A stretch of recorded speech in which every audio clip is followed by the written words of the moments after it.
She had arrived the evening before in the last of a gray, dripping dusk, after a day and a half on the road, in a hired post-chaise that smelled of mildew and other people's journeys. No one met the carriage. That was the first thing Clara noticed, standing alone on the great gravelled sweep before Ashmoor Court with her single battered trunk and the rain coming down in earnest now, soaking through her bonnet and the thin shoulders of her traveling cloak. A footman came at last, unhurried, and looked at her trunk and looked at her and seemed to find both rather less than he had expected, and led her not through the great front doors but round to a side entrance, as though she were a parcel to be received rather than a bride to be welcomed. The house swallowed her. It was vast and cold and very dark, lit only here and there by a single branch of candles, and the footman's steps and her own rang on the marble and died away into rooms she could not see the ends of. Portraits watched her pass, generations of Ashmoor dukes and their duchesses, painted cold and proud and certain, and not one of them, Clara thought, had ever in life worn a gown as worn as the one clinging wet to her now. And then the Duke had come down the great staircase. She had not known him then for the man he would become to her. She knew him only as a tall, dark figure descending out of the shadow, candlelight sliding over a hard, handsome face and grave gray eyes, and she had drawn herself up, wet and weary as she was, and made him the best curtsy 4 years of swallowed pride could produce. He had stopped 3 steps from the bottom. He had looked at her, at the rain dripping from her bonnet, at the cheap trunk, at the whole shabby fact of her, with an expression of such complete, incurious indifference that it was somehow worse than cruelty. Cruelty, at least, took notice. "I see," he had said. Only that. "I see," as though she were an item delivered, found to be of inferior quality, but not worth the trouble of returning. And he had turned and gone back up the stairs and left her standing in the cold hall with the watching portraits, and she had been shown to a small plain room and brought a tray she could not eat, and she had lain awake the whole of that long night listening to the rain and the vast, indifferent silence of the house, and telling herself over and over the only thing she had left to tell herself. "You are not nothing. Whatever they take, there is a part of you they cannot reach. Keep it."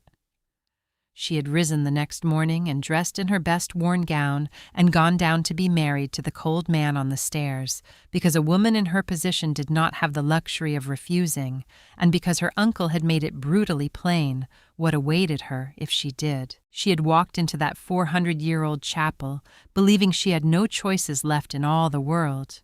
She had been wrong about that, but she did not yet know it. On the cold gray morning the story truly begins. She knew only the chapel, and the candles losing their war against the gloom, and the empty pews, and the half-pace of frozen distance between herself and the man she had come to marry.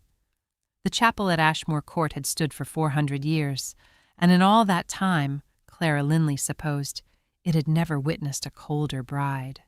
Not that she felt cold. That was the strange part. She had imagined, on the long carriage ride from her uncle's house in Hartwell, that she would arrive trembling, that her hands would shake against the borrowed prayer book, that her courage would desert her at the chapel door the way everything else in her life had a habit of deserting her. Instead, she felt nothing so dramatic as fear. She felt the way one feels at the bottom of a deep well, quiet, contained, and very far from the noise above. She stood at the altar of a man she had met exactly once, for the space of a single bow, and she waited to be married to him. The morning light came thin and gray through the tall arched windows, for it had been raining since dawn, and the candles in the great brass candelabra fought a losing war against the gloom. Somewhere behind her, the few invited guests rustled in their pews, not many, for a duke's wedding ought to have filled the chapel to the doors, and the emptiness of it said everything that propriety would not. Lord Ashmoor was not marrying for love. He was marrying because his mother had arranged it, and Clara Linley was marrying because her uncle had sold her, and everyone in that cold stone room knew both things and pretended to know neither. She kept her eyes on the altar cloth. She had learned in 4 years of being a poor relation in a rich man's house that the safest place to put one's gaze was somewhere no one could read it. The Duke of Ashmoor stood beside her, half a pace apart, as though even that distance were a concession he resented making. She had seen him only the once when she arrived the previous evening, soaked and exhausted, and he had come down the great staircase to inspect her the way a man inspects a horse he suspects of being lame. He was tall, taller than she had expected, with near black hair groomed severely back from a square, clean-shaven jaw, and eyes the cool gray of a winter sea. Handsome, she had thought, in the way that a cliff is handsome, something to be admired from a distance and never, under any circumstance, approached. He had looked at her for the length of 3 heartbeats, said, "I see," in a voice entirely without warmth, and turned and gone back up the stairs. That had been the whole of their courtship. Now the chaplain cleared his throat and began, "Dearly beloved, we are gathered together here in the sight of God and in the face of this congregation to join together this man and this woman in holy matrimony."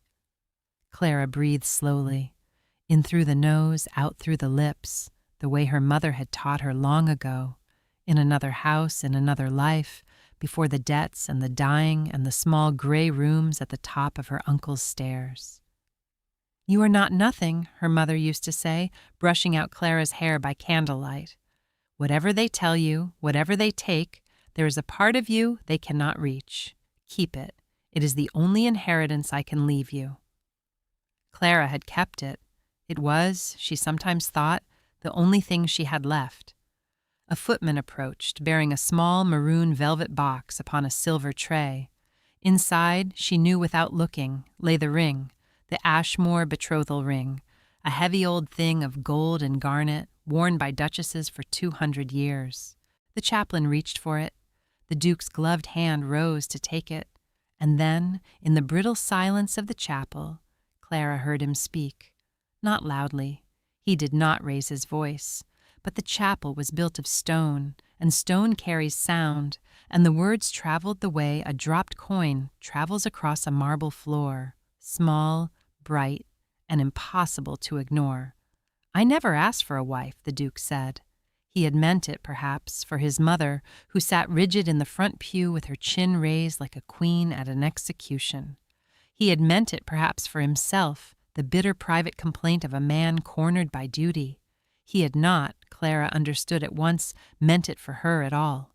She was so far beneath his notice that he had spoken across her as though she were a piece of the furniture, as though the woman he was 3 words from marrying could not possibly be listening, or possibly be wounded, or possibly matter. But she had heard, and she did matter.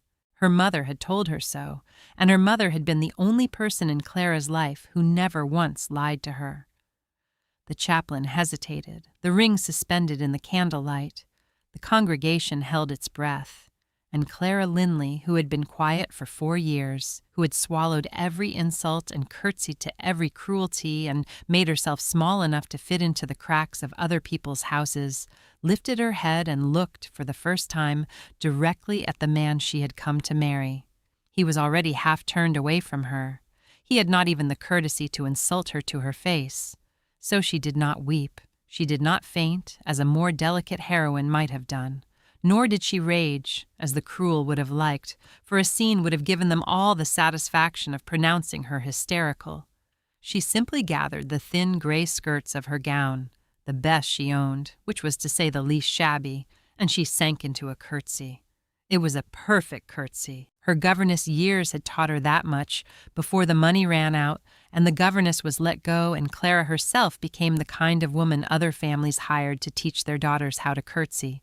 She went down slow and graceful and rose again without a tremor, and she addressed the Duke of Ashmoor in a voice as clear and cool as his own had been. "Then you shall not have one, your grace," she said. "I would not dream of imposing." And she turned and she walked back down the aisle, past the staring guests, past the rigid dowager, past the chaplain frozen with the ring still in his hand, and she walked out of the chapel and out of the wedding and very nearly out of the only future she had left. And she did it before the vows had ended, with her head high and her step unhurried, like a woman who had somewhere far better to be. The great chapel door boomed shut behind her. For a long moment, no one in that cold stone room moved at all. The rain met her on the chapel steps like an old acquaintance. Clara stood beneath the dripping eaves and discovered, now that the great gesture was made, that she had not the faintest idea what to do next. She had no carriage of her own. She had no money to speak of. 3 shillings, sewn into the hem of her petticoat against absolute disaster, and a wedding she had just refused. She had a single traveling trunk, somewhere in the vast house behind her, containing 2 other gowns nearly as worn as the one she stood in, her mother's hairbrush, a folded letter she had never been able to bring herself to read, and a small gold locket she never took off. She had, in short, nothing. And she had just thrown away the only thing that had been offered her. She should have been afraid. She waited to be afraid, but the strange quiet was still in her, the deep well stillness, and standing there in the rain with her whole life undone around her. What Clara felt instead was something she had not felt in 4 years. She felt free. It would not last. She knew that even then. Freedom, for a woman in her position, was a thing measured in hours, and hers would end the moment the rain drove her back indoors, or her uncle's wrath caught up with her, or the simple arithmetic of having nowhere to go pressed itself upon her. But for this one moment, in this one gray morning, she had told a powerful man no, and the sky had not fallen, and she was still herself. Keep the part of you they cannot reach. She had kept it. She had just used it. And she found, to her surprise, that it had cost her less than she feared. Behind her, the chapel door opened. She did not turn. She heard the boots on the wet stone, measured, unhurried, the walk of a man who has never once in his life had to run after anything. She heard them stop a few feet behind her, and she heard the Duke of Ashmoor's voice, and it was no longer cool and far away.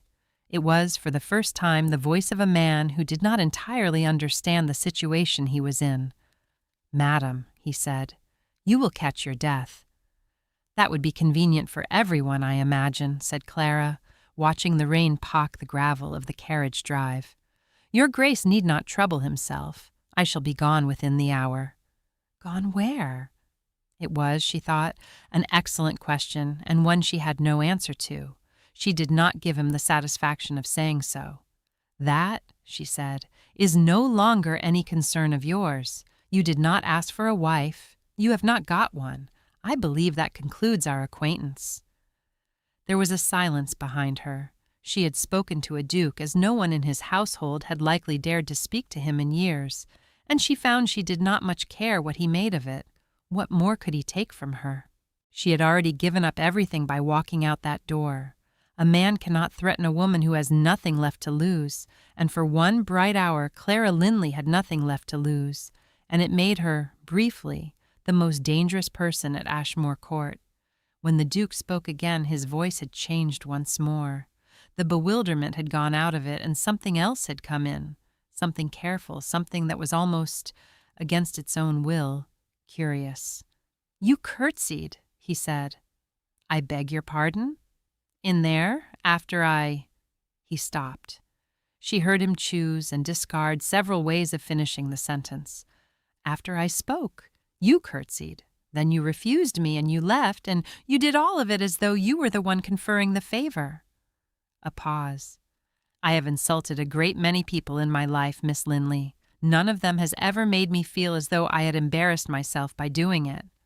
Clara turned around. He stood 3 paces off, hatless in the rain, the water darkening the shoulders of his fine black coat, and for the first time she saw that he was not, in fact, made of cliff and winter sea. He was a man, younger than his coldness had suggested, somewhere in his early 30s, with grave gray eyes that were fixed on her now with an attention that had been entirely, insultingly absent the night before.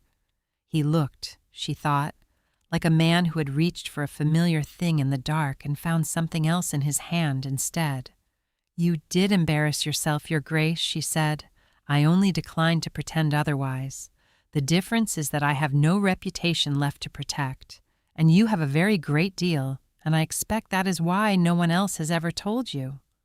For a moment, the briefest moment, gone almost before it arrived, the corner of the Duke of Ashmoor's hard mouth moved. It was not a smile.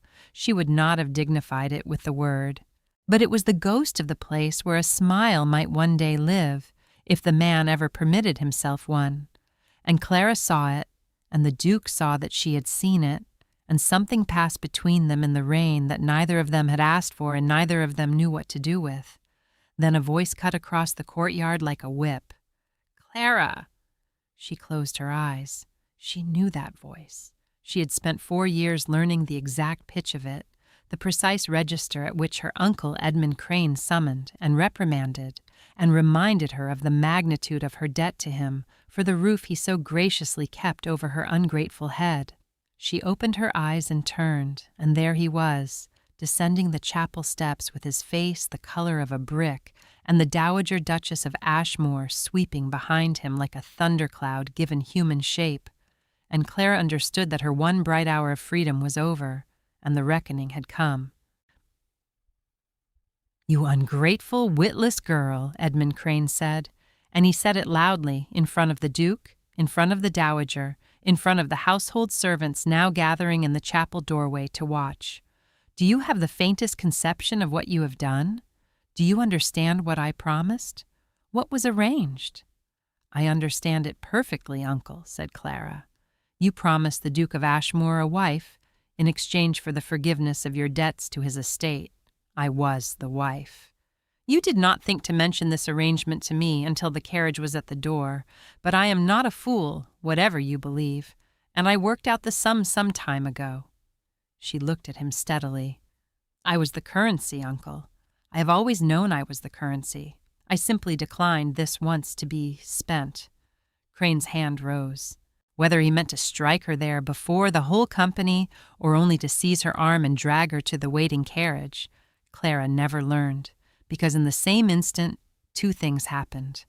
The Dowager Duchess of Ashmoor said in a voice of glacial command, "You will not strike her on my steps, sir. We are not savages at Ashmoor, whatever the provocation." And the Duke of Ashmoor moved. He did not say anything.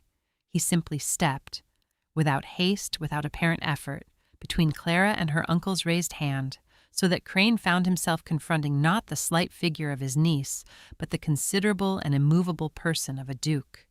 Crane's hand came down. He had the grace or the cowardice to look alarmed.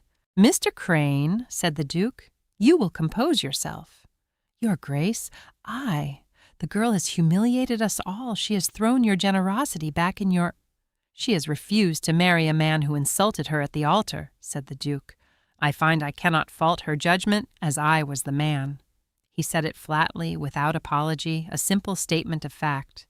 "The arrangement between your family and my estate is a separate matter, and we will discuss it like gentlemen, indoors, out of the rain. As for Miss Linley—" He paused, and Clara, watching him, understood that the Duke of Ashmoor had arrived at this exact moment without the slightest idea of how it ought to end, and was now improvising, and did not enjoy improvising, and was doing it anyway. "As for Miss Linley," he said, "she is a guest under my roof, and she has been ill-used by every party present, myself included. She will not be dragged anywhere. She will come inside and dry herself, and take some refreshment, and decide for herself what she wishes to do. Mrs. Halloway—" The housekeeper stepped forward from the doorway, a woman of perhaps 52, in a sober gray dress with a ring of keys at her waist and a white cap, her face creased and capable, and, Clara saw, not unkind. "Your Grace, see that Miss Linley is made comfortable, the blue room, a fire and dry clothes, and whatever she asks for." "At once, Your Grace." And so it was that Clara Linley, who had walked out of her own wedding not 20 minutes before, found herself walking back into the great house on the arm of the housekeeper, while behind her the Duke of Ashmoor and her purple-faced uncle and the thundercloud dowager went off to wage their separate war over money and pride, and the wreckage of a marriage that had lasted from dearly beloved to the slammed chapel door, perhaps 4 minutes in all. "Well," murmured Mrs. Halloway, as they climbed the great staircase, I have kept the keys to this house for 31 years, miss, and I have never once seen anything to match that." She glanced sidelong at Clara. There was, unmistakably, a glint of approval in her eye. "He needed telling. I'll not say more than that, for it's not my place, but he needed telling, and not a soul in this house has dared to do it. Mind the third step, it's loose." The blue room was the finest room Clara had slept in since she was a girl. She sat by the fire in a borrowed dressing gown of soft gray wool, while her one good gown steamed dry on a rack, and she turned over in her hands the only 2 possessions she had asked Mrs. Halloway to fetch from her trunk, a folded letter sealed with a blot of plain wax and addressed in her late father's hand, and a small gold locket on a fine chain. The locket she opened.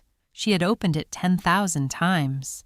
Inside was a miniature portrait, no larger than her thumbnail, of a woman with auburn hair and clear, watchful eyes, her mother, painted in the good years before the falling. Clara had her mother's face. Everyone had always said so. She looked at it now in the firelight and felt the familiar ache, half grief and half something fiercer, and she whispered, as she had whispered 10,000 times, "I kept it, Mama. The part they cannot reach. I kept it." The letter she did not open. She never opened it. Her father had pressed it into her hands on the last night of his life, his fingers already cold, and he had said, "When you are truly without hope, Clara, only then, read this. Not before. Promise me. Not before." And she had promised, and so the letter had ridden in the bottom of her trunk through 4 years of small gray rooms and swallowed insults, sealed and unread, because Clara had discovered that so long as she did not open it, she was not yet truly without hope.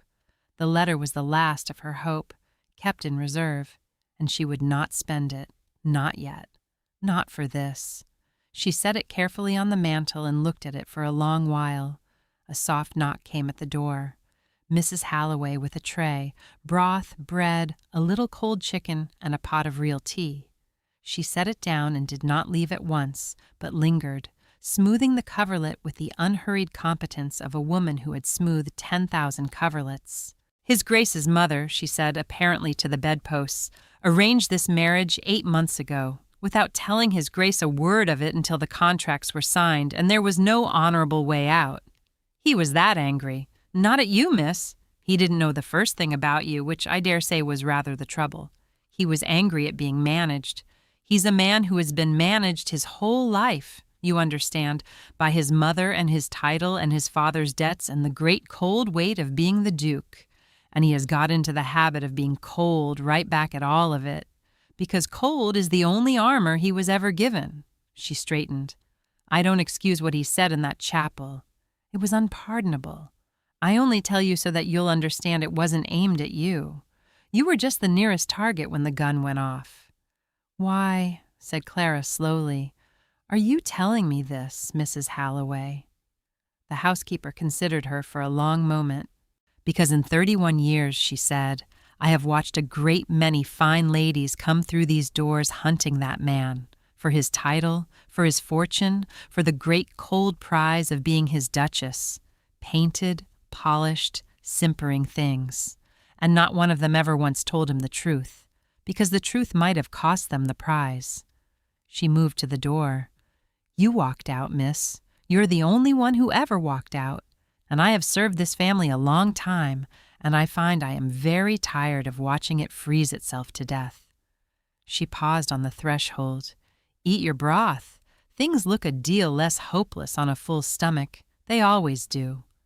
And she was gone, and Clara was alone with the fire and the broth and the sealed letter on the mantel and the strange, unaccustomed, dangerous feeling that for the first time in 4 years, somebody under this roof might be on her side. If you are listening to this by your own fire tonight, a blanket about your shoulders, the lamp turned low, nowhere in the world you need to be, then settle in a little deeper, because Clara's hour of freedom is over now, and her real story is only beginning, and I should very much like to know where in the world you are listening from. But that is for later, for now the rain falls on Ashmoor Court, and a proud, cold man paces his study 3 floors below, and he cannot, for the life of him, stop thinking about the way a penniless girl curtsied to him before she told him no. The matter was not, of course, so simply settled.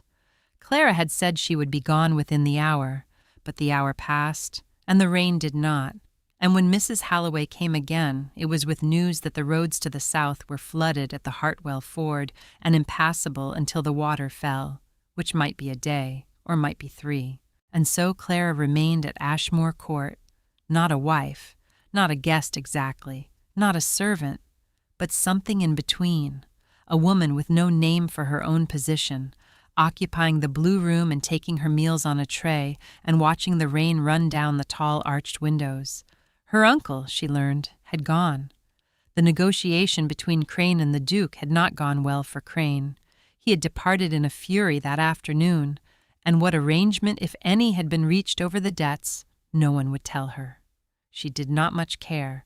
She knew only that she could not go back to Hartwell, that the small gray room at the top of her uncle's stairs was closed to her now as surely as if it had burned, and that whatever came next, it would not be that. It was not freedom. But it was not the cage either, and Clara had learned to be grateful for the spaces in between. She did not stay idle. Idleness had never been permitted her, and she found she did not want it now. On the second day, finding the great library through an open door, she stopped at the threshold, struck silent by the sight of it. 2 stories of books rising into shadow, ladders on brass rails, the smell of leather and dust and old fires. She had not seen so many books since her father's study before it was sold.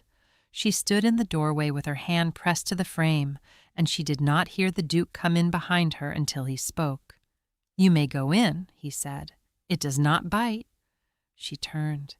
He stood a little way off, a book in his hand, watching her with that grave, gray attention she was beginning to recognize. She had seen little of him these 2 days. He kept to his study, she to her room, the great house easily wide enough to swallow 2 people determined to avoid each other. But here they were. "I beg your pardon, Your Grace, I did not mean to intrude." "You are not intruding." He set the book down on a table. "My library is the only room in this house I am not actively managed in.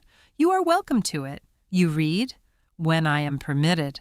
"And who," said the Duke, "permits you?" It was not, she thought, an unkind question, but it cut close to the bone all the same. "No one has permitted me anything in some years, Your Grace. I have learned to read in the cracks of other people's days. A page here, a chapter when the house is asleep." She lifted her chin slightly. "I had a father once who let me read whatever I liked. He said a furnished mind was the one estate that could not be entailed away. He turned out to be wrong about a great many things, but I have always thought he was right about that." The Duke was quiet for a moment. "He sounds like a man I should have liked to know." "He is dead, Your Grace." "I am aware. I am sorry for it." He paused. "I lost my own father young. I do not say it to claim a kinship of grief, only that I know the shape of the hole it leaves and how the world rather expects one to have got over it by now, and never does ask whether one has." He moved toward the door, then stopped. "Stay as long as you like. Take whatever you wish to your room. Mrs. Halloway will see you have candles enough to read by." And then, as though it cost him something, he added, "It is a great waste, a library no one reads in. I am glad of the company, Miss Linley, even at a distance." He left, and Clara stood among the books a long while, and she thought that she had been wrong about the cliff and the winter sea. There was something behind the cold after all. She had heard it move. The stables claimed her the following morning. She had not meant to go to them. She had risen early, as was her habit, and walked out to escape the great silent house, and her feet had carried her past the kitchen gardens and along a brick wall to a cobbled yard that smelled of straw and leather and warm animal, and there she had stopped, because from one of the loose boxes had come a sound she knew, the high, frightened, furious scream of a horse that has worked itself past all reason into terror. A groom stood outside the box, white-faced, a coiled rope useless in his hands. "Don't go near, miss, and that's his Grace's black Tamerlane gone half mad this morning. Kicked the stall to splinters and near took Tom Coachman's arm off. We've sent for his Grace, but the brute won't let a soul." Clara was not listening. She had crossed to the half door of the box and looked in, and there was the stallion, a great black creature lathered with sweat, rolling its eyes, plunging and striking at the broken boards, and there, tangled and forgotten in the straw beneath its hooves, was the thing it was truly frightened of, a strip of torn sacking caught on a nail, snapping and fluttering in the draught from the broken wall, a small flapping nothing that the animal's panic had magnified into a monster. "He is not mad," said Clara. "He is frightened. There is a difference, though I grant you it is hard to tell from the outside." She did not go in. She was not a fool. But she set her hands on the half door and began very low and even to talk. Not words that meant anything, only the sound of them, slow and unhurried, the voice her mother had used over her in the dark. By slow degrees the plunging eased, the screaming dropped to a snort, and the stallion stood trembling and blowing, its dark eye fixed on the slight gray figure at the door. "There," she murmured, "there. The dreadful flapping thing cannot reach you. I know. I have been frightened of small flapping things myself. They are always smaller than they seem, once someone has the sense to take them down off the nail." She did not hear the Duke arrive. He had come at a dead run, in his shirt sleeves, and stopped at the entrance to the yard, and stood now perfectly still, watching a penniless gentlewoman in a worn gray gown gentle the most dangerous animal on his estate, with nothing but the sound of her own voice. "Reach in slowly," Clara said without turning, for she had felt rather than seen him, "and take the sacking off the nail by the door. Slowly, your Grace. It is only frightening because it moves." The Duke of Ashmoor crossed the yard, reached past her with one gloved hand, and drew the strip of sacking gently from the nail. The flapping stopped. The stallion blew out a long, shuddering breath and dropped its great head, and the terror went out of the box like water out of a tip basin, and was gone. For a moment neither of them spoke. The horse lipped at Clara's sleeve. "3 men could not go near him," said the Duke at last very quietly. "I have owned that animal 4 years. He has thrown every groom in the county and bitten half of them. And you stood at his door in a thin dress and talked him out of a madness with— What was it you said to him?" "I told him the truth," said Clara, "that the thing he was so afraid of was smaller than it seemed, and that someone had taken it down off the nail." She turned and looked at the Duke, and something in his grave gray face made her add, more softly than she meant to, "It is generally what frightened creatures most need to hear, your Grace, that the worst thing is not as large as it has grown in the dark, and that they are not, after all, alone with it." The Duke looked at her for a long moment, his gloved hand still resting on the great black neck beside hers. "Yes," he said, "I begin to think it is." The Dowager Duchess of Ashmoor sent for her on the 3rd day. The summons came on a card, which Clara thought rather grand for a woman 3 rooms away, but she understood it for what it was, a reminder of the distance between them, a small cold ceremony of rank. She went.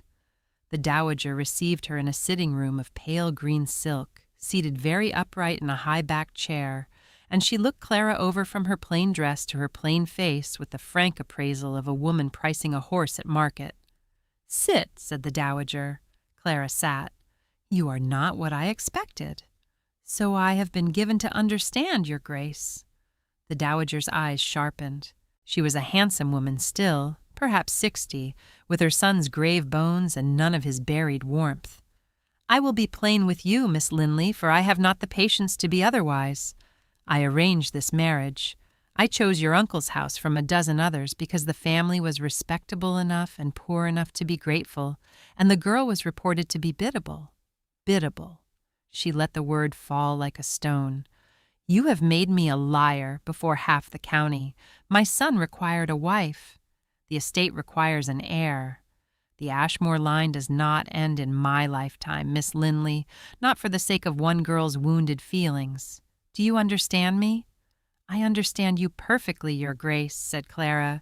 "You require a brood mare with good enough blood and no opinions. I am sorry to have disappointed you on the second count. I cannot speak to the first."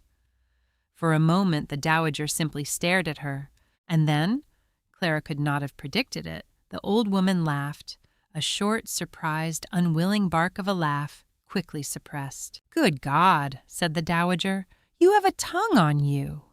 She studied Clara anew. "My son said something of the kind. He has not stopped saying things of the kind for 3 days, which is more than he has said about any living woman in 5 years. I had thought him incapable of noticing whether a wife had a face at all." She leaned back. "Let me be plainer still. I do not like you, Miss Linley. You are penniless, you are proud, you are entirely without the connections a duchess wants, and you have humiliated this family. But I am 61 years old, and I have buried a husband and a younger son, and I am tired.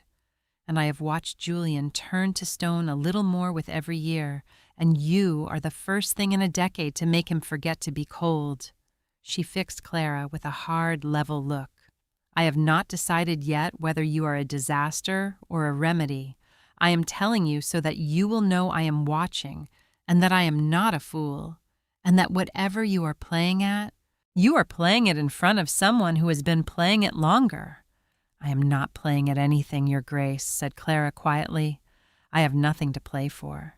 That is rather the point of me." The dowager said nothing for a long moment.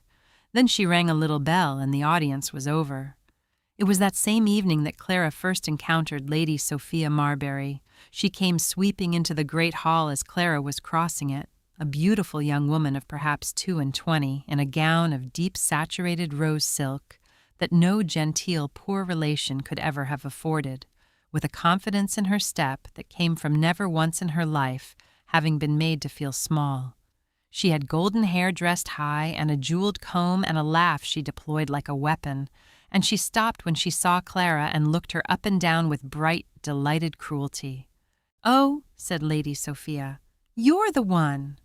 She turned to her companion, a soft, pretty girl who existed, Clara would come to understand, chiefly to laugh at Lady Sophia's jokes. "This is the bride who ran.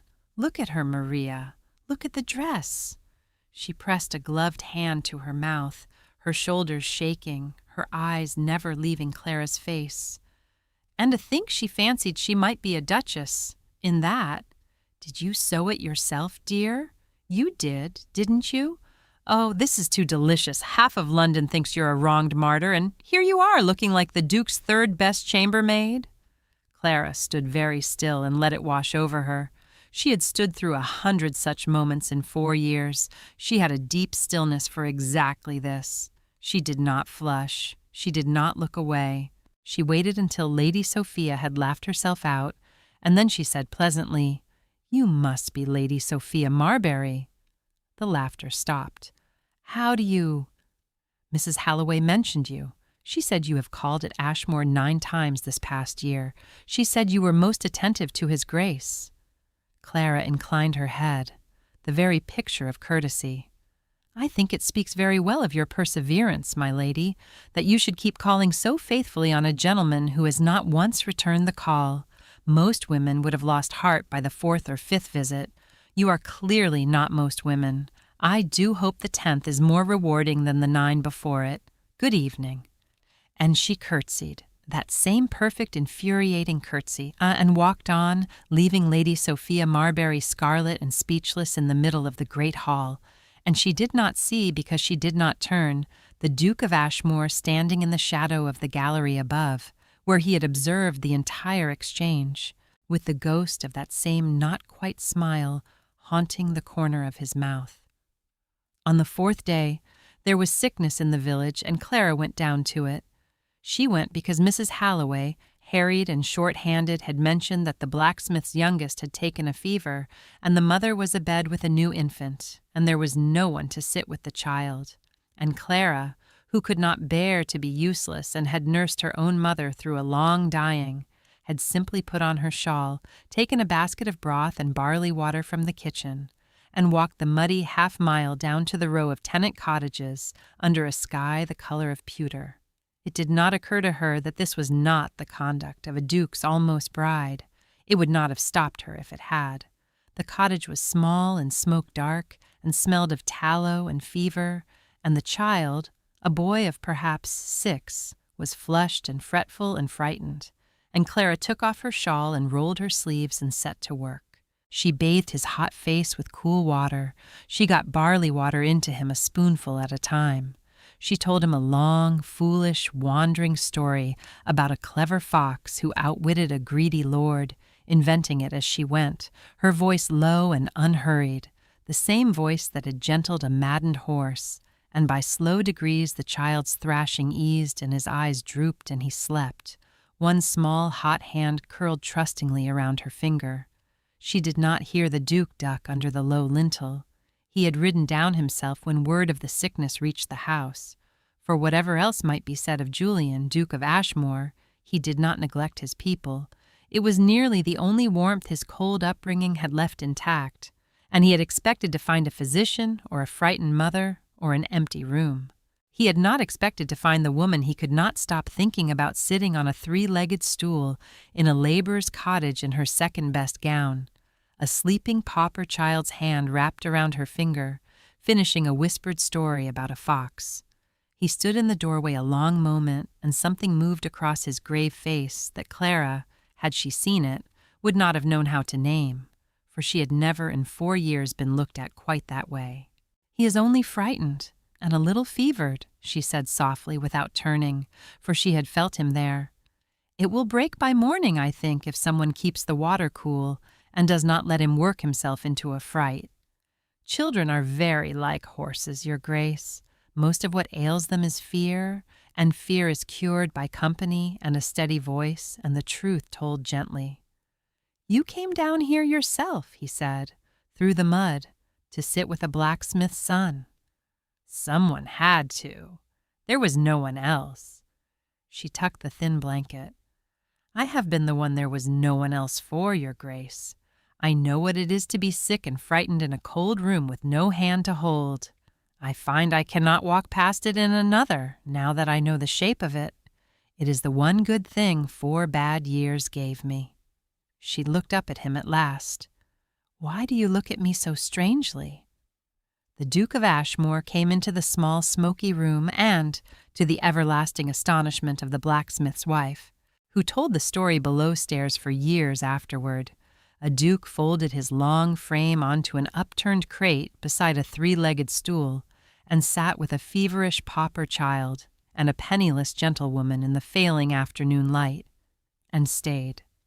"My mother," he said at last quietly, "has visited this village twice in 30 years, both times in a closed carriage and never once got down. She would tell you it is not the place of a duchess to sit in a cottage that smells of fever." He watched the sleeping child. "I am beginning to think she has had the whole of it precisely backwards. I am beginning to think it is exactly the place of a duchess. I am only sorry it took me 31 years and a woman who walked out of my wedding to show me so." The rain came on softly against the little window, and neither of them moved to go, and the child slept on between them as though, for once, the world were a safe place to do it in. The rain broke on the 5th day, and Clara walked in the gardens. They were old gardens, formal and grand, gone a little wild at the edges, gravel walks between high yew hedges, a stone fountain choked with autumn leaves, a walled rose garden where the last blooms of the season hung brown and heavy with rainwater. She had risen early, before the house was properly awake, because the morning was the only time the great place felt as though it might belong to her, and she walked the wet gravel paths with her shawl drawn close and her breath clouding in the cold, bright air, and for a little while she was almost happy. She did not know the Duke walked there too, early, before his mother and his stewards and the great machinery of his day could lay claim to him. They came upon each other at the fountain, both of them startled, both of them too well bred to show it. "Miss Linley." "Your Grace, I did not mean to trespass on your walk." "You did not. I was about to say the same to you." He stood with his hands clasped behind his back, the morning light catching the gray of his eyes, and Clara saw that out here, away from the great cold rooms and the watching house, he stood differently, easier, somehow, less armored. "You rise early." "It is the only hour that is mine, Your Grace. I have found that to be true in every house I have lived in. The early hours and the late ones, the middle of the day belongs to other people." "Yes," said the Duke with something like recognition. "I have found that also." He fell into step beside her, not asking leave, and she did not refuse it, and they walked the wet path together in a silence that was not for once uncomfortable. After a while he said, "May I ask you something, Miss Linley? You need not answer." "You may ask." "That morning, in the chapel, you said you had no reputation left to protect. You said it as a simple fact, the way one might remark on the weather." He paused. "I have thought a good deal about it. A woman's reputation is the whole of her fortune, in our world. To have none, and to know it, and to speak of it without flinching, I confess I do not understand how a person bears that. I have a great fortune and a great name, and I have spent my life terrified of losing an inch of either. And you, who have nothing, seem to fear nothing at all. How is that done?" Clara walked several paces before she answered. "My mother died when I was 16, she said. My father when I was 20. Between the one and the other we lost the house, the money, the carriage, the servants, my father's books, the good gowns, the company of everyone who had ever called themselves our friend. I learned in those 4 years exactly how much a person can lose and still be a person." She watched the path ahead. "Everyone is afraid, Your Grace, of losing the thing that matters most to them. The difference is only that most people have never been made to find out what that thing truly is.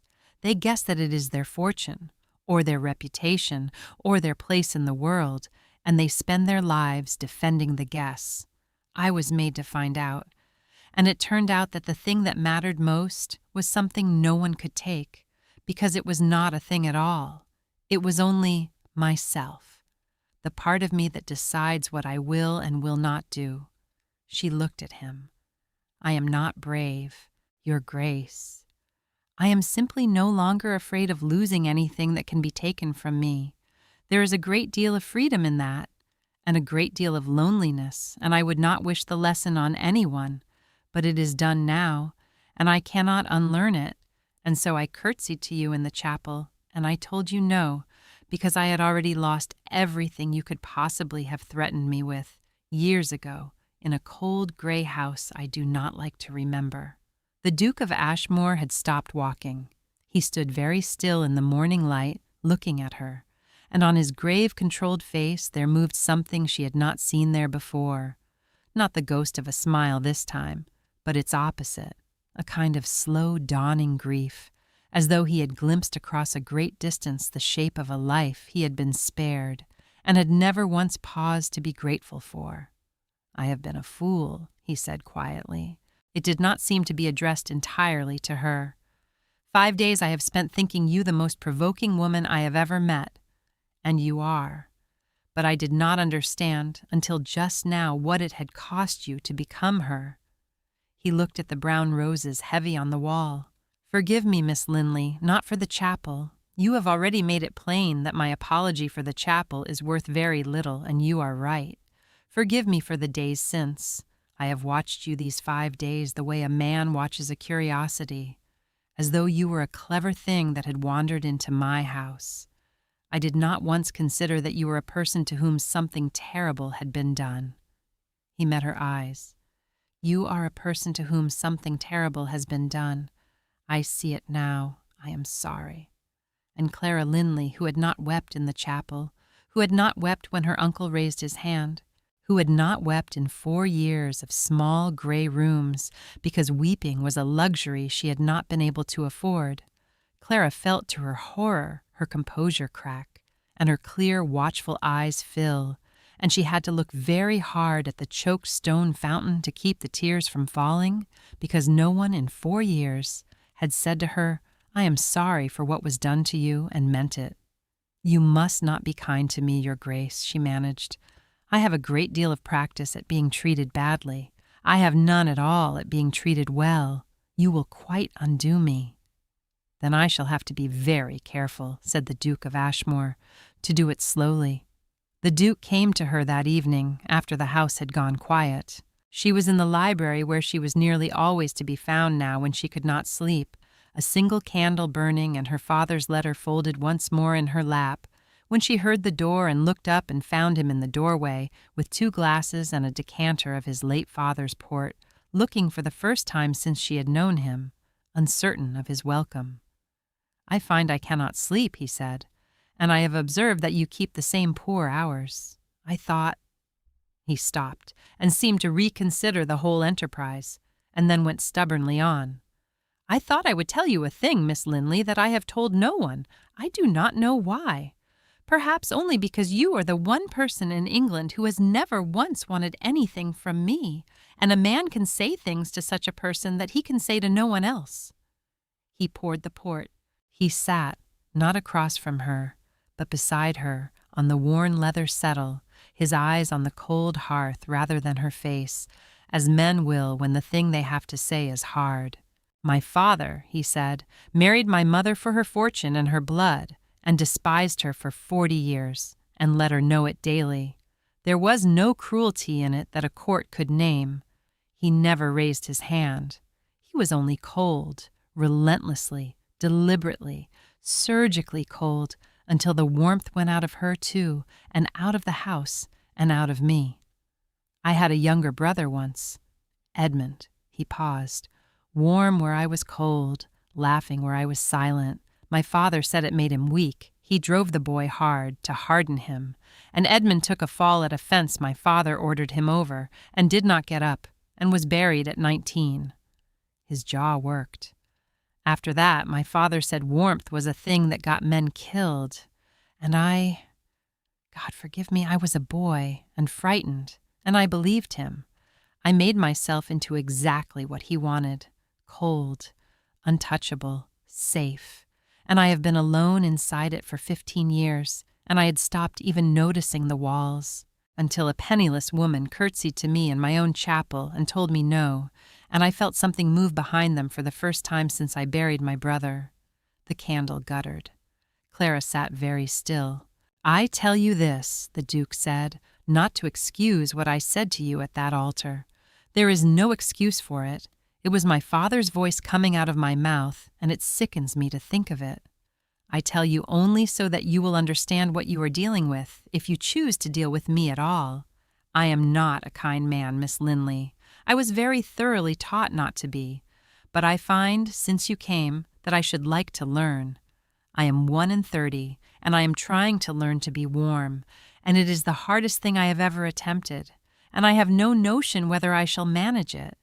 I thought you ought to know the size of the wager before you placed any part of yourself upon it."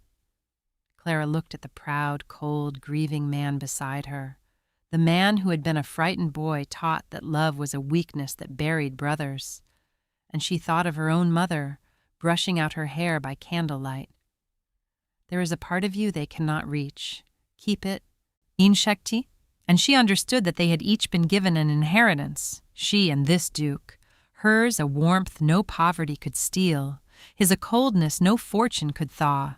And she thought that perhaps the only true wealth either of them had ever owned was the power, now, tonight, to choose which inheritance to keep. "You are not your father, Your Grace," she said gently.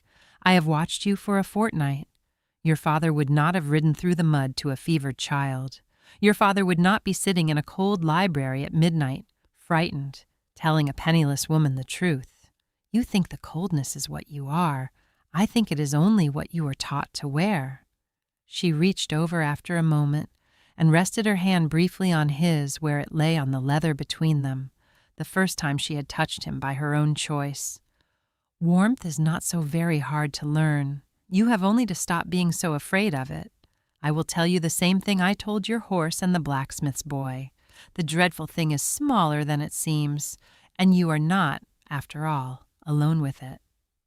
The Duke of Ashmoor looked down at the small hand resting on his and did not move it away, and for a long while neither of them said anything at all, and it was the most that had been said in that house in 15 years.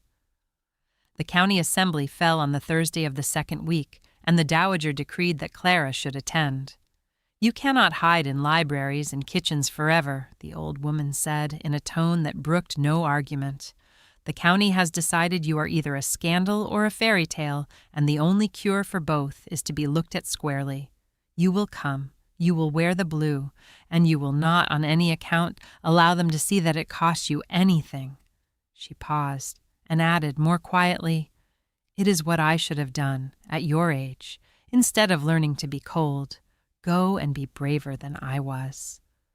So Clara went to the assembly rooms in the county town in a gown of midnight blue silk the dowager had pressed upon her, and she stood at the edge of the great candle-lit room while the county of 3 ridings turned, as one, to look at the runaway bride. It was very bad for a while. She had known it would be. The whispers ran round the room like a draught. Fans rose, eyes slid over her and away. Lady Sophia Marbury, magnificent in gold, held a little court near the musicians and laughed her bright, cruel laugh and let it carry. No one asked Clara to dance. No one spoke to her. She stood alone against the wall, her chin level and her hands quiet, and she endured it the way she had endured 4 years of small gray rooms, by going far down inside herself, to the part they could not reach, and waiting. And then the music for the next set struck up, and a stir went through the room, and the crowd parted, and the Duke of Ashmoor crossed the entire length of the assembly floor, past Lady Sophia, who had arranged herself directly in his path with her hand half raised and her loveliest smile prepared, and stopped before the penniless woman alone against the wall, and bowed. The whole room heard it, for the whole room had gone silent. "Miss Linley," said the Duke of Ashmoor, in a voice pitched to carry to every corner, "will you do me the very great honor of standing up with me?" For a moment Clara could not move. He had never in 2 weeks touched her but once. He was a man famous in 3 counties for never dancing, never courting, never thawing, and he had just walked the length of a crowded room, past the most beautiful woman in it, to ask a shabby nobody to dance, in front of everyone who had spent the evening pretending she did not exist. She put her hand in his. He led her out, and the musicians played, and the Duke of Ashmoor danced, stiffly at first, for he was badly out of practice, and then less stiffly, his grave gray eyes never once leaving her face, with a woman the entire county had been instructed to despise. And the county, watching, performed in the space of a single country dance the most complete reversal of opinion in its history. For if the Duke of Ashmoor, coldest and proudest man in 3 ridings, chose to walk past Lady Sophia Marbury and dance with this quiet, gray-eyed girl, then the girl was plainly not a scandal at all, but something else entirely, something the county had very nearly been too foolish to see. "You did not have to do that," Clara said low, as they turned down the set. "I was managing." "I know you were managing," said the Duke. "You are always managing. You have been managing alone since you were 16, and you would have stood against that wall and managed all night and let none of them see it cost you a thing." His hand tightened, very slightly, on hers. "I find I no longer wish to watch you manage alone. I find I would rather they understood, all of them, exactly whose side I am on. I am out of practice at a great many things, Miss Linley, dancing among them. You will have to forgive my feet. I do not mean to be out of practice at this, at standing beside you, for very much longer."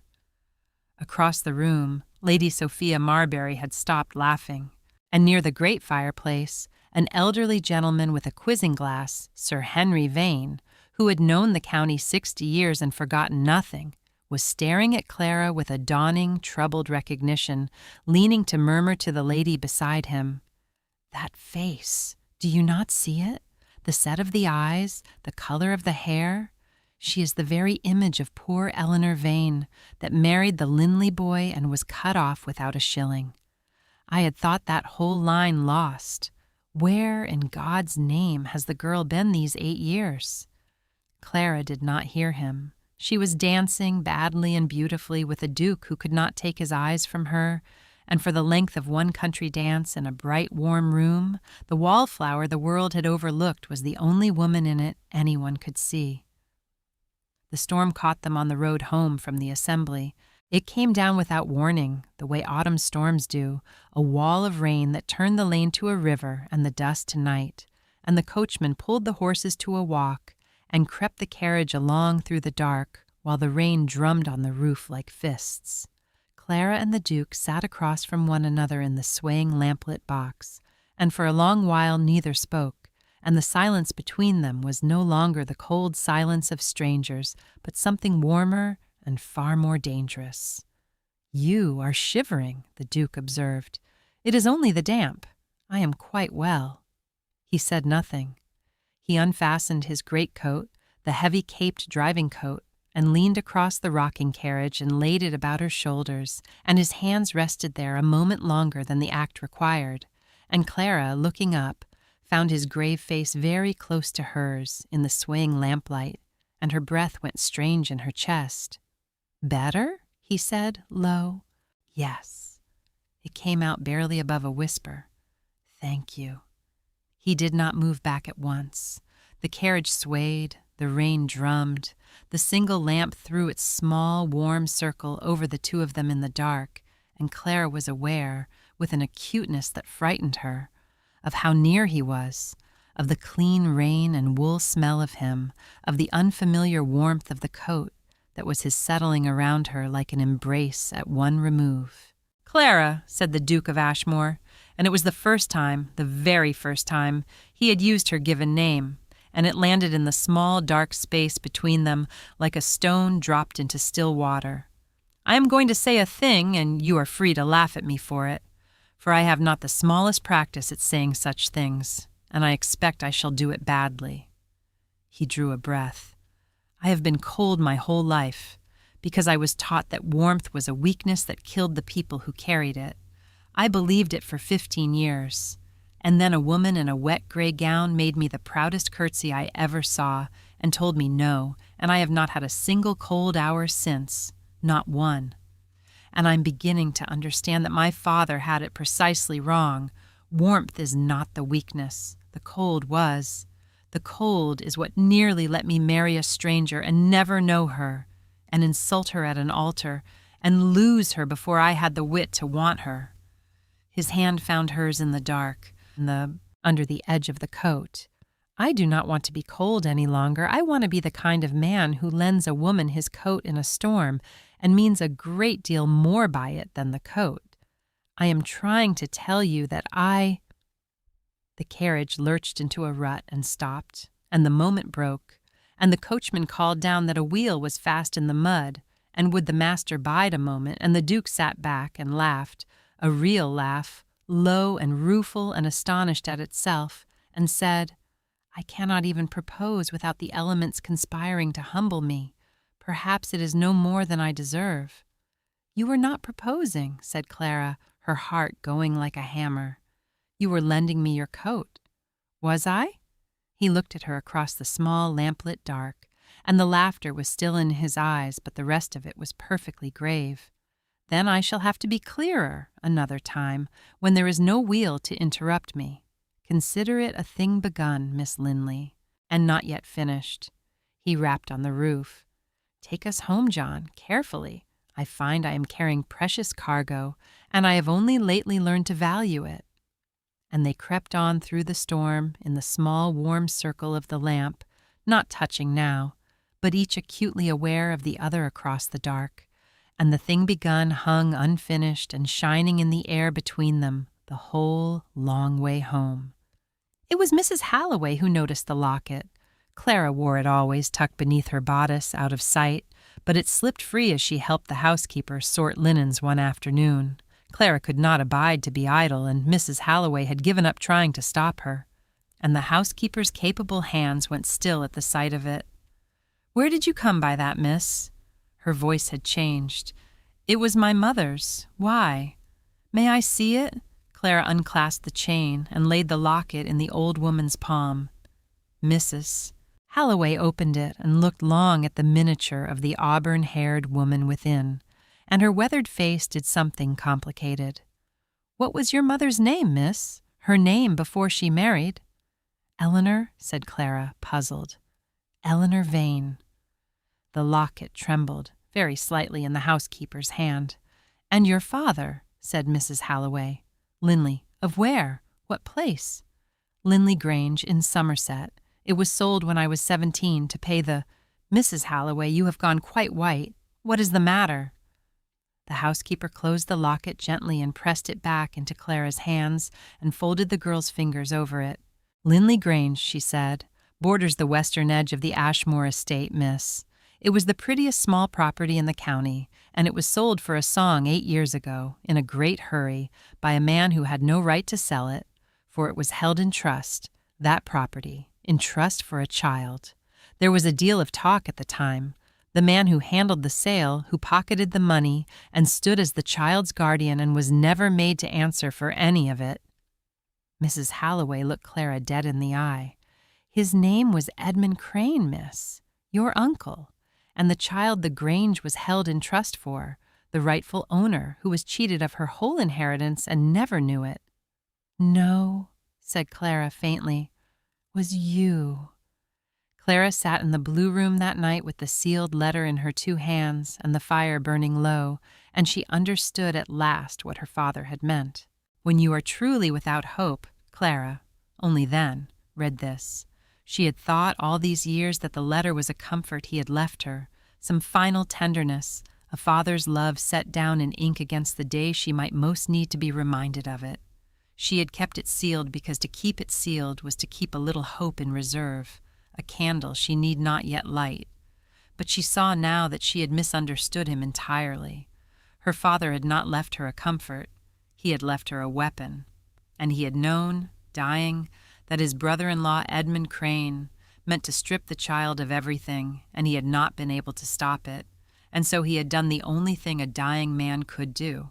He had written down the truth and sealed it and entrusted it to the one person Crane would never think to search, the grieving girl herself. Not before. Promise me, not before. Because a child of 16, robbed and grieving and alone, could not have used such a weapon and lived. She would only have got herself destroyed. He had told her to wait until she was without hope, because a woman without hope has nothing left to lose. And a woman with nothing left to lose, as Clara had learned in a chapel 5 days before, is the most dangerous person in any room. He had not left her despair. He had left her the thing she would need on the very worst day of her life. "Oh, Papa," Clara whispered, you knew all along." She broke the seal. The letter was 3 pages in her father's failing hand, and it was everything Mrs. Halloway had said and more. It named the trust. It named the trustees. It named the date Linley Grange had passed into the keeping of Edmund Crane, held inviolable for Clara until her majority or her marriage. And it set down, in the plain, damning language of a dying lawyer's son, the precise manner in which Crane had forged the consent, falsified the sale, and pocketed the better part of £9,000 that belonged, every penny of it, to his brother's orphaned child. And folded within the last page, brittle and yellowed, was a second document, a copy of the original deed of trust, witnessed and sealed, that Crane had believed destroyed. Clara read it 3 times. Then she sat very still for a long while, watching the fire, and a great many things rearranged themselves in her mind. Her uncle had not merely been an unkind guardian. He had been a thief, and she had been his victim. And the 4 years of small gray rooms and swallowed insults had been not charity grudgingly given, but the long, careful burial of a crime. And the marriage to the Duke of Ashmoor, Clara saw it now in its true and ugly shape. Crane had not sold her to settle his debts. Crane had sold her to be rid of her, to marry her off, far away, to a cold, proud man who would never trouble to look into her history, and so to close forever the one mouth that might one day speak the truth about Linley Grange. She had not been currency. She had been a loose end, and she had very nearly let herself be tied off and forgotten. She folded the letter and the deed together and held them to her breast, and Clara Linley, who had been quiet for 4 years, felt the old quiet leave her at last, and something else come into its place, something with an edge to it, something that her father, the dying lawyer's son, would have recognized and approved. She did not feel free now. Freedom had been the feeling of having nothing left to lose. This was different. This was the feeling of having suddenly a very great deal to win. Or Tiguam, she had, in those quiet days, made herself a place below stairs without ever once intending to. It began with small things. She could not abide to sit idle while the great house worked around her, and so she carried her own tray down rather than ring for it, and mended a footman's torn livery he had dreaded to confess. And then, finding the scullery-maid Bess weeping over a letter from her mother she could not read, Clara sat down on an upturned pail amid the steam and copper pans and read it to her, and seeing the girl's hunger, began the next evening to teach her. She did it because her father had told her once that a furnished mind was the one estate that could not be entailed away, and it seemed to her a cruelty that some minds should be left unfurnished for want of a single person willing to take the trouble. So Bess learned her letters, and 2 housemaids shyly asked to learn a little too, and the evening kitchen table became a small, unlikely school. And the below stairs of Ashmoor Court, which had not warmed to a guest in a generation, warmed to Clara Linley entirely. "They'd walk into the sea for you now, the lot of them," Mrs. Halloway observed one evening, watching Clara guide Bess's blunt finger along a line of copybook letters. "A great house runs on what the servants choose to see and what they choose to forget, miss, and you've made every soul beneath this roof decide they'd sooner see for you than against you. His Grace's lady mother bought their obedience 30 years ago and never once had their love. You've got the love, without spending a farthing." "I only read the girl her letter," said Clara. "You did a deal more than that, miss, and well you know it." The housekeeper's weathered face softened. "There's a thing I'll tell you, because I think you ought to know who stands where, before the grand dinner Friday and all the county come to Gop. Below stairs we hear everything, every door, every quarrel, every word said in every room as though we were the wallpaper, which to the gentry we may as well be. We heard what his Grace said in that chapel. We heard your uncle on the steps. And we have ears, miss, in houses you'd not think, for servants are kin to servants the whole county over, and there is not a great house in 3 ridings whose laundry we cannot read." She held Clara's eye. "If ever you should need a thing proven, miss, a sale that was hurried through some years back, say, by a gentleman who'd no right to it, you have only to ask the people who clean the rooms where the gentlemen think themselves alone. We see a great deal, and we have decided, the whole lot of us, to see it for you." Clara set down the copybook very slowly. She had read her father's letter 3 nights before. She knew now what her uncle had done, in every particular. But knowing a thing and proving it before a roomful of gentry who would always take a Crane's word over a Linley's were 2 different matters, and she had lain awake wondering how a penniless woman was ever to be believed. "Mrs. Halloway," she said carefully, "if a person wished to prove that a sale had been forged, that a guardian had falsified a ward's consent, would there be anyone who could speak to it? Anyone who saw?" The old housekeeper smiled, slow and grim.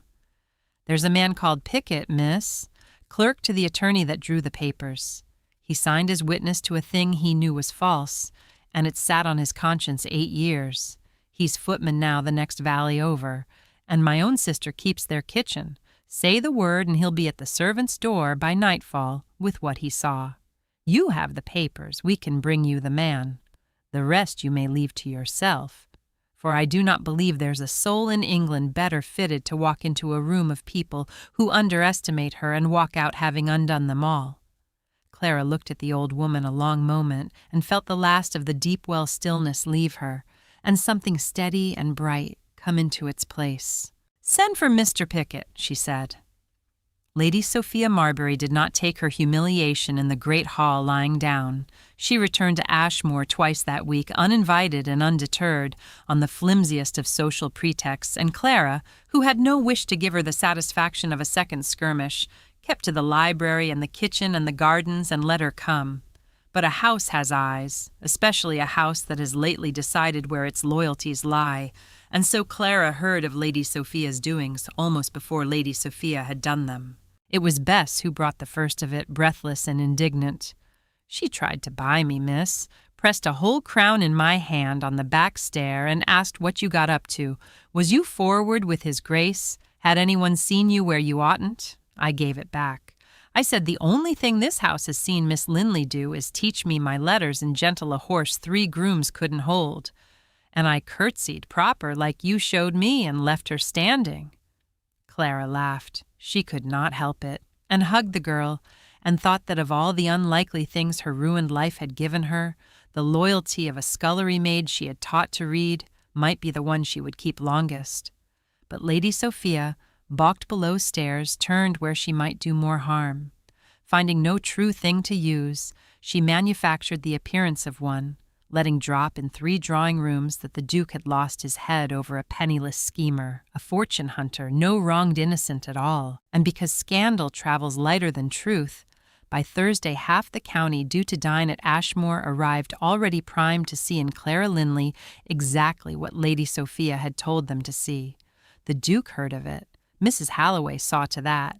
She was not a woman to let her master walk blind into an ambush laid for her favorite, and Clara, summoned to the library on the Thursday evening, found him standing at the cold hearth with a face like a closing door. "You have heard what is being said," he said. It was not a question. "I have heard, Your Grace. Servants hear everything, I am told." She folded her hands. "It does not signify. People have thought worse of me on better evidence. I have grown a thick skin for it. It signifies to me." He turned his gray eyes hard. "Sophia Marbury has decided that if she cannot have this house, she will at least see you driven from it, and she has chosen tomorrow's dinner as her stage. I could cancel it. I could turn her from the door, but I would rather she came and tried and failed, publicly, finally, before everyone she has lied to, if you will trust me to stand beside you." Clara considered the proud, controlled, dangerous man at the hearth, the man who had said I never asked for a wife across her as though she were nothing, 10 days and a lifetime ago. "I have a better notion, Your Grace," she said quietly. "Do not stand beside me. Stand back and let me speak, and trust that I know rather better than you how to walk into a room of people who have already decided to despise me. I have had 4 years' practice. Lady Sophia has laid her trap for a meek girl who will weep and deny. She will find, I think, that she has invited the wrong woman to dinner." She inclined her head. "Only see that my uncle is seated where the whole table can watch his face. The rest I will manage myself." For the second time since she had come to Ashmoor, the Duke of Ashmoor very nearly smiled. "Mrs. Halloway," he said, not taking his eyes from Clara, "did warn me. She said you were a remedy disguised as a disaster." He inclined his head in return, grave and, for the first time, something close to glad. "Seat my mother beside me, and Mr. Crane where Miss Linley wishes him. Tomorrow, it seems, we dine." The Duke held a dinner at the week's end. It was not his idea.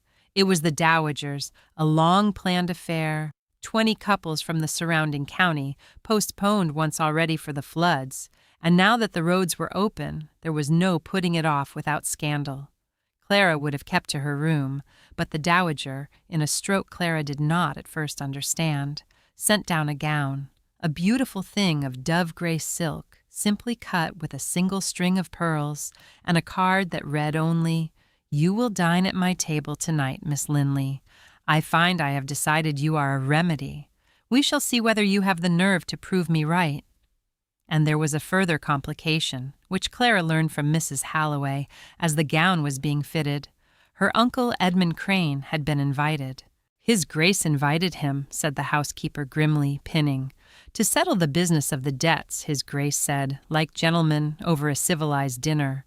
I think His Grace means to be generous. I think His Grace has no notion at all of what manner of man he is being generous to." She looked up. "And Lady Sophia has invited herself, as she does, and means to make trouble as she does. It will be a long evening, miss." Clara looked at her reflection in the glass, the dove-gray silk, the pearls, her mother's face looking back at her, steady and watchful, and beneath the gown, against her breast, the folded letter and the old deed, sewn that afternoon into a small hidden pocket she had stitched herself. "Yes," she said quietly, "I expect it will." The dinner was, for 2 hours, a triumph of frost. Clara sat where the dowager had placed her, not at the foot, where a poor relation belonged, but midway up the long candle-lit table, in full view of the company, and she said little and watched much. She watched her Uncle Crane oil his way through the evening, expansive and false, toasting the Duke's generosity, lamenting his poor, misguided niece's unfortunate nervous excitability in the chapel, the strain she had been under, the difficulty of a girl with no mother to guide her. She watched Lady Sophia, radiant and emerald, lean toward the Duke at every opening and laugh too brightly and let her bare arm brush his sleeve. She watched the Duke himself sit grave and contained at the head of his table, answering when addressed, volunteering nothing, his gray eyes moving now and then to Clara in a way that made her uncle's oily voice fade pleasantly into the distance. It was Lady Sophia who could not let well enough alone. "Your Grace," she said, in a lull, in a clear, carrying voice pitched for the whole table, "you are too good, too forbearing entirely, to take in the girl who shamed you before the county, to clothe her and seat her at your table." She smiled at Clara, lovely and venomous. "Why, half of London says you have lost your senses, and the other half says she has bewitched you. I tell them both it is only your great Christian charity. It is charity, is it not, your Grace? For surely it could be nothing else. A duke and what shall we call her? A duke and his runaway chambermaid."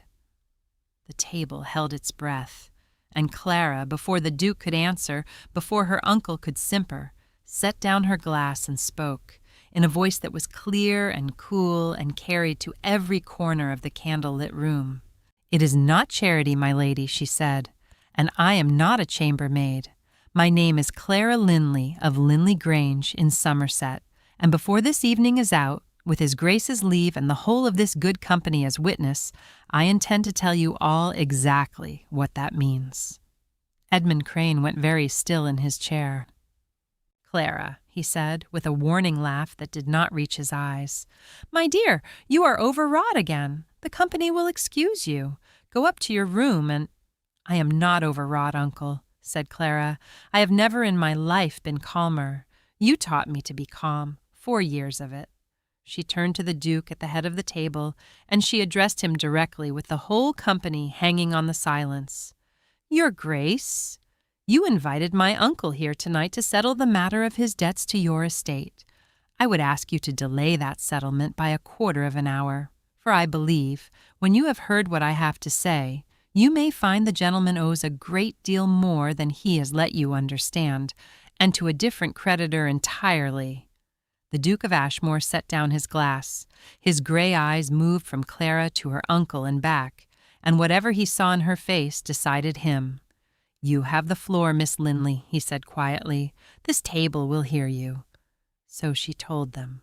She told them of Linley Grange, the pretty small property on the western edge of the Ashmoor lands, which half the company knew by sight. She told them of the trust, of her father, the lawyer's son turned country gentleman, who had settled the Grange inviolably upon his only child, to be held for her until she came of age or married. She told them of his death, and of the man who had stood as her guardian and trustee, her uncle, Edmund Crane, seated at this very table, and of how that man had forged a consent, falsified a sale, and stolen £9,000 that belonged to a grieving girl of 17, and had then sheltered the girl herself in a cold gray attic for 4 years on the pretense of charity, the better to keep her ignorant and silent and out of the world's sight. "And when at last I grew too old to keep in an attic," said Clara, When I began to be a danger to him merely by existing, by being a person who might one day ask a question, he found a way to be rid of me for good. He sold me a second time. He bartered me into a marriage far from Somerset, to a great lord who he was certain would never trouble to look into the history of a penniless bride. He did not sell me to settle his debts, your grace. He sold me to bury his crime. I was not currency. I was a witness he wished to silence. The room was utterly still. 20 faces turned, as one, towards Edmund Crane.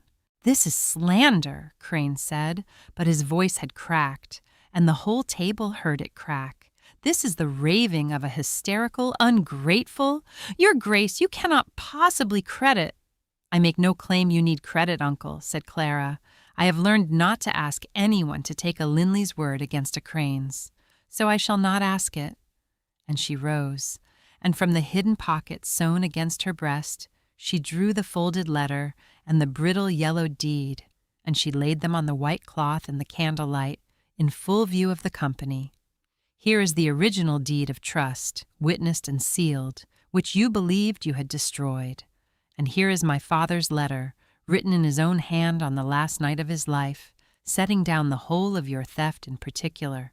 The dates, the sums, the forged consent, the name of the clerk you bribed. He could not stop you, dying. But he could remember you, and he gave the remembering into my keeping, and told me to wait until I had nothing left to lose. I have waited 4 years, uncle." She looked at him without heat, without triumph, with only the deep, clear stillness that was the truest thing in her. "I had nothing left to lose, and now I have this." Edmund Crane's mouth worked. "Paper," he said hoarsely, clutching at the last rope of a drowning man. "Any forger may scratch an old deed, a dying man's letter, a girl's keepsake. This proves nothing, your grace." "Then perhaps," said Clara, "you will be hanged on the strength of a witness." She turned toward the door. "Mr. Pickett, if you would." A quiet, gray, chapel-faced man stepped in from the servants' passage, turning his hat in his hands. Pickett, who had carried his small, shameful secret 8 years like a stone. He did not look at Clara, but only at Edmund Crane and the deed upon the white cloth, and his voice when it came was the steadiest thing in the room. "I witnessed that signature, sir," he said to the company. "I was made to. The ward never set her hand to it. She was 16 and never in the room. Mr. Crane wrote the consent himself and bid me swear I saw it given, and God forgive me, I did. I have come to unswear it before these gentlemen, and I will say the same to any magistrate in England." Edmund Crane looked at the deed on the white cloth, and the color drained entirely from his brick-red face, and in that single moment, before the whole assembled county, the man was undone. The Duke of Ashmoor rose from the head of his table.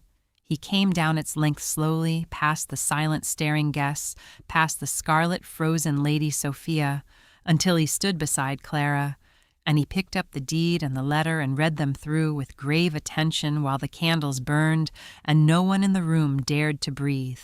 Then he set them down, and he turned not to Crane but to Clara, and to the entire company he said, in a voice that carried to the farthest corner, "5 days ago in my own chapel I insulted this woman. I said, where she could hear me, that I had never asked for a wife. It was a coward's thing to say, and a cruel one, and I have been ashamed of it every hour since." He paused. "I had thought that morning that I was the most ill-used person at Ashmoor, managed into a marriage I did not choose, saddled with a bride I did not want. I have learned this week exactly how small a complaint that was. I was managed into comfort. Miss Linley was robbed of her birthright, her childhood, her good name, and her freedom by the very man who sat tonight at my table calling her hysterical." His gray eyes were hard now, and they found Edmund Crane. "Mr. Crane, you came to my house to collect a generosity. You will leave it under a different arrangement entirely. My solicitors will call upon you within the week, and they will recover, to the last shilling and with interest, the £9,000 you stole from your ward. And if there is any justice left in the county, and I mean to see that there is, you will answer for the forgery before a magistrate besides. You will not finish your dinner. You will not sleep beneath my roof. Get out of my house." It was then that the Dowager Duchess of Ashmoor rose from her place. She rose slowly, with all the cold authority of 40 years' practice, and the table fell silent before her, as it had not fallen even for her son. She looked down the length of it, at the disgraced Crane, at the white-faced Lady Sophia, at the 20 guests who had arrived that evening primed to despise a penniless girl. "You came to my house tonight," she said, in a voice of glacial precision. "Many of you, having heard it whispered that my son had lost his head to a scheming nobody. I know who did the whispering." Her eyes found Lady Sophia and rested there until the younger woman dropped her gaze. "I will say this once, and you may carry it to every drawing-room in the 3 counties, with my compliments. Miss Clara Linley of Linley Grange is the rightful heiress of an honorable house, robbed by a thief who sat at my own table tonight and will answer for it before the law. She is also the only person of either sex in 20 years to tell my son a truth he did not wish to hear, and the only one I have ever seen make him better for it. She will be the next Duchess of Ashmoor. And any of you who finds that distasteful," the Dowager concluded, with the faint, terrible smile of a woman who has buried 2/3 of her family and is no longer afraid of anyone, "may consider this the last invitation you will ever receive from me. The door is that way. I believe Mr. Crane is already using it." Edmund Crane got out of his house. He went stumbling, white and silent, with the whole county watching, and the great door of Ashmoor Court boomed shut behind him exactly as the chapel door had boomed shut behind Clara 5 days before. And Clara, hearing it, thought that the world had, just this once, contrived to balance one of its accounts. It was much later, when the shaken guests had gone and the candles had burned low, that the Duke found her again in the great library. She stood among the books with the deed and her father's letter in her hands, and she did not hear him come in until he spoke her name. Clara." It was the first time he had used it. "May I ask you something? You need not answer." "You may ask." He crossed the room and stood before her, and from his coat he drew a small object she knew at once, a maroon velvet box, worn soft at the corners, that had ridden on a silver tray to a cold chapel 5 mornings before. He held it, but he did not open it. "This has been an insult to you once already," he said. "I would not insult you with it a second time, so I will not open it unless you tell me to. I will say only this, and you may answer it however you choose. And whatever you choose, you leave this house tomorrow a woman of independent fortune with no need of me at all. Linley Grange is yours again, and your £9,000, and you may go anywhere in the world and owe nothing to anyone, and I would not have it otherwise. You are free, Clara. I have made certain of it. I wanted you free before I asked you anything, so that whatever you answered, I would know it was freely answered." He took a breath. "I did not ask for a wife. That was true, 5 days ago. But I find I have spent every day since learning to ask for you, and they are not at all the same thing, and I did not understand the difference until you walked out of that chapel and refused to let me have you cheaply." His grave composure cracked at last, all the way through. "Marry me! Not because your uncle arranged it, not because my mother required it, not because you have nowhere else to go, for you have everywhere else to go now, and that is rather the point. Marry me because I am asking, and only because you wish to. On your terms, Clara, whatever they are, I should like very much to hear them." Clara looked at the worn velvet box in his hand. She thought of the chapel, and the cold, and the words spoken across her, as though she were furniture. She thought of 4 years of small gray rooms. She thought of her mother brushing out her hair by candlelight. "There is a part of you they cannot reach. Keep it. It is the only inheritance I can leave you." And she understood that she had kept it through everything, the cold and the theft and the burying, and that it was still hers, and that for the first time in her life, a man was asking her to give it, not because he could take it, but because she might, of her own free will, choose to. "My terms," she said slowly, "are these. You will never again say a word across me, as though I were not in the room. You will never again decide a thing about my life without my hearing it from your own mouth first. And on the morning we marry, for I find that we are going to marry, Your Grace, I seem to have decided it somewhere in the last quarter of an hour, you will stand at the altar, and when the chaplain offers you the ring, you will say, where the whole company may hear it, that there is nothing in the world you have ever asked for so plainly as this." She lifted her chin, and her clear, watchful eyes were bright. "Those are my terms." "I accept them," said the Duke of Ashmoor, entirely and without amendment. And then, and only then, he opened the maroon velvet box. The 3 weeks between the asking and the wedding were the strangest and sweetest of Clara's life. There was a great deal to be set right, and the Duke set about it with the same cold efficiency he had once turned on the world, except that it was warm now, and aimed at her happiness, which she found she could grow used to with very little practice. His solicitors descended upon Edmund Crane like winter, and within the fortnight Linley Grange was restored to its rightful owner, the forged sale undone, and the £9,000 gee with 8 years' interest recovered to the last shilling. Crane himself, faced with Pickett's sworn statement and the deed he thought destroyed, fled to the Continent ahead of the magistrate and was not heard of in the county again. Lady Sophia Marbury found the doors of Ashmoor, and shortly thereafter the better drawing-rooms of 3 counties, mysteriously closed to her, for nothing ruins a woman of fashion so thoroughly as having been publicly, comprehensively wrong. Some days after the asking, when the solicitors had done their work, the Duke took her to Linley Grange. He did not tell her where they were going. He handed her into the carriage on a clear, bright morning, the first fair day in a fortnight, and they drove west along the edge of the great estate, and Clara watched the country change and did not understand until they turned in at a pair of weathered stone gateposts she had not seen in 8 years, and her heart stopped in her chest. "Oh," she said, "only that. Oh." It was smaller than she remembered, the way the houses of childhood always are, a pretty gray manor of no great size, mellow stone and tall windows, and a tangle of unpruned roses gone wild along the south front. It had stood empty and shuttered since the forced sale. The new owner had never lived in it, and now, by the work of the Duke's solicitors, and a deed Clara had carried sealed for 4 years, it was hers again, every stone of it, restored to the line it had been stolen from. The Duke handed her down and stood back, and let her go to it alone. She walked the gravel where she had walked as a child. She put her hand to the front door her father had carried her through.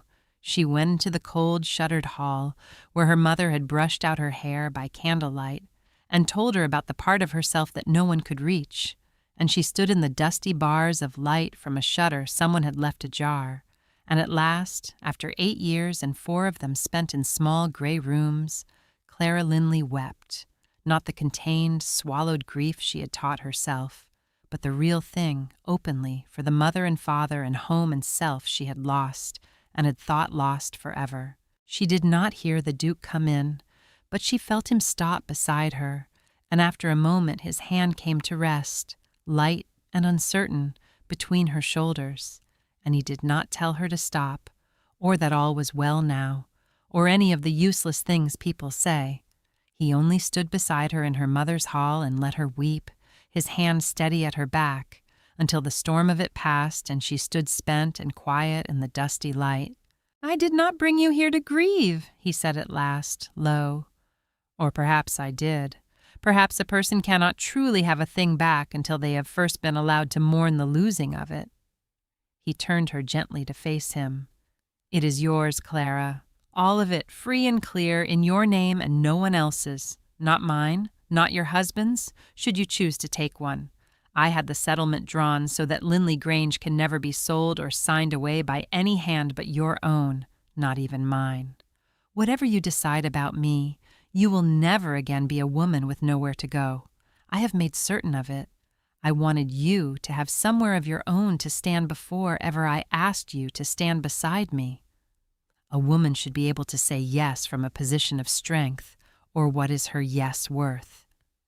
Clara looked around the hall of her childhood, hers again, inviolable, a place to stand. and then at the man who had given it back to her and asked for nothing in return, who had restored her not to a marriage but to herself.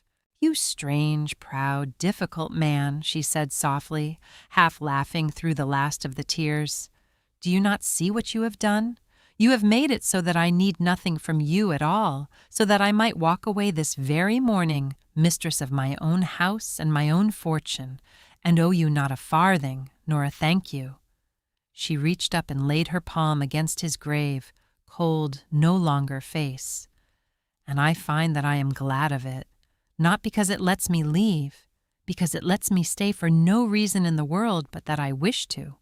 When I marry you, your grace, let no soul ever say the penniless girl took the only door left open to hers. I come to you from my own hall, with my own name, owing you nothing. And I choose you anyway, freely.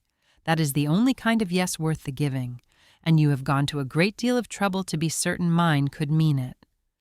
And the Duke of Ashmoor, who had given a woman back her house so that she might be free to refuse him, and been answered with a choosing instead, bent his proud head in the dusty light of the hall at Linley Grange and kissed her once, gravely, like a vow, the first time, and not by any measure the last. But the change that astonished Clara most was the dowager. The old woman sent for her the morning after the dinner, and Clara went expecting frost, and found instead the Dowager Duchess of Ashmoor standing at the window of the pale green sitting room, with her back very straight and her hands not quite steady.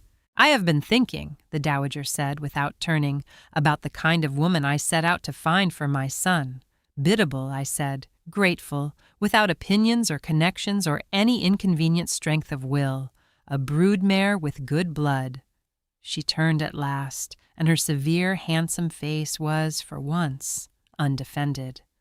"I was trying to find him a wife who would be exactly as little trouble and exactly as cold as the marriage his father and I made. I was trying to give him my own life a second time and call it a kindness. And you walked into my chapel and refused it. And I have spent a fortnight being furious with you for being everything I was too frightened to be myself." She drew a breath. "I am 61 years old, and I am only now learning to say when I have been wrong. I was wrong, Clara, about you, about all of it. My son is warmer in this last fortnight than I have seen him since he was a boy, and it is your doing. And I find, to my very great surprise, that I am glad. You will be a far better duchess than I ever was. I should like, if you will permit an old woman who has not earned it, to learn how from you." And Clara, who had braced for a battle, crossed the room instead and took the proud old hands in hers, and the two women stood a long moment at the window in the autumn light, and something that had been frozen at Ashmoor for 40 years began, very quietly, to thaw. Below stairs there was open rejoicing. Bess wept into the bread dough. The footman drew lots for who should have the honor of standing up at the chapel door. Mrs. Halloway, who had kept the keys of that cold house through 31 years of its long winter, was found more than once that fortnight standing in a doorway with her apron pressed to her eyes, watching her master laugh, actually laugh, head back, unguarded, at something the future duchess had said, and murmuring to herself that she had lived to see it after all, and could go content whenever she was called. And on the last evening before the wedding, the Duke walked Clara out to the rose garden where he had once watched her weep at a choked fountain, and he put into her hands a small object wrapped in linen. Not the betrothal ring this time, but her mother's locket, which he had taken quietly to a jeweler in town and had mended, the worn chain made whole, the little clasp that had never quite held set right at last. "So that you need never again be afraid of losing it," he said. "The part of you they could not reach. I should like it kept safe now. I should like a great many things kept safe now that were not before." Clara closed her hand around the mended locket and looked at the man who had been a cliff and a winter sea and was, it turned out, neither, and she thought that her mother had been right to the very end. There had been a part of her no one could reach, and she had kept it through everything, and now of her own free and unforced choosing she was giving it away, and that the giving, freely done, was not a loss at all. It was the first thing in 4 years that had felt entirely like a gain. They were married 3 weeks later in the same cold chapel, and it was not cold at all.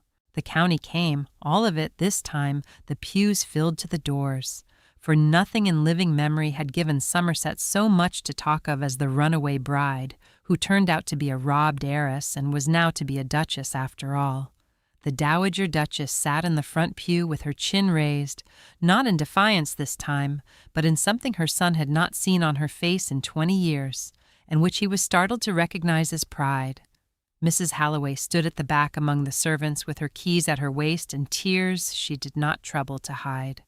Lady Sophia Marbury was not present. She had, it was said, gone to take the waters at Bath, and was not expected to return for some considerable time. When the chaplain offered the ring, the Duke of Ashmoor did not take it in silence. He turned to the woman beside him, who wore not dove-gray now, but a gown of cream and ivory with her mother's locket at her throat, and he said, clearly, plainly, where the whole filled chapel might hear it, "There is nothing in the world I have ever asked for so plainly as this." And he slid the old garnet ring onto Clara's finger, the ring of 2 centuries of duchesses, and this time the box did not snap shut on a refusal. This time it lay open on the silver tray in the candlelight, empty and finished and at peace, its long work done.